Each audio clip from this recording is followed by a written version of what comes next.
ஆண்டவர் சொன்னார், இதோ என் உள்ளங்கைகளில் உங்களை வரைந்திருக்கிறேன். தேவனுக்கு மகிமுண்டாகட்டும். கைகளிலே வைத்திருக்கிறதற்கும் கைகளிலே வரைந்திருக்கிறதற்கும் என்ன இருக்கிறதா? அநேக வித்தியாசங்கள் உண்டு.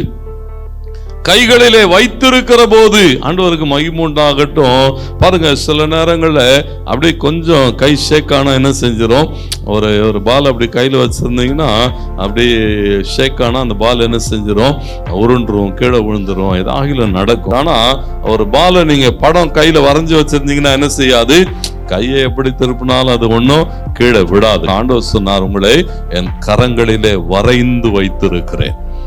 ஆண்டவருக்கு மகிமுண்டாகட்டும். அந்த கரங்களிலே, தேவனுடைய கரங்களிலே நாம் வரைந்து வைக்கப்பட்டிருக்கிறோம் என்று சொன்னால், தேவனோடும் தேவனுடைய பிரசன்னத்தோடும் பூரணமாய் இணைக்கப்பட்டு இருக்கிறோம் என்று அர்த்தம்.